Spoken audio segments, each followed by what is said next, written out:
Okay, so now let's go ahead and program this thing. So we're going to put this on program. That puts it on program. And we're going to do program A. So that's set to A. That's set to program. And now we're going to bring this on over to schedule. And you could see it's set up for odd days. Okay?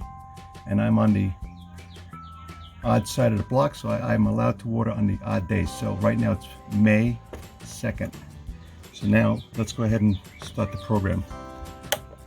This I always leave at 100%. Now this is this program start time. So it's going to start at 3 a.m. for zone 1. Now we're going to bring this on over to zone run time. Okay? So we're going to adjust. And I'll do about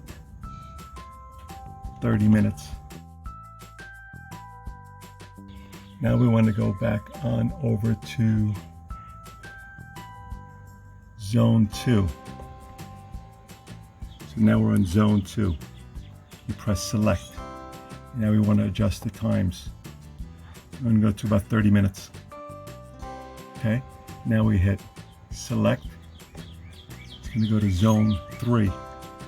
Now we put about 30 minutes.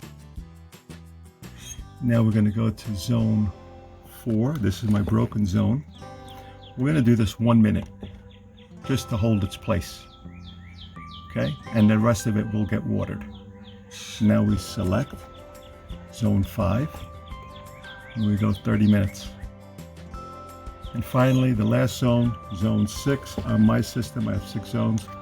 We're going to go to 30 minutes. And that's it, you're done. Okay, you could check your times and everything, but I know my times are accurate. And then you go ahead and pop this on over to auto. That's it. It's 28 minutes after 1 military time. And tomorrow, which is an odd day, it will start at 3 a.m. each zone for 30 minutes, except for zone 4 where I have to fix the leak. And that'll be for 1 minute. And there you go. So my model is, it's a Nelson turf. But they're all basically very, very similar. So I hope that helps, and we'll see you on the next one. Please like and subscribe.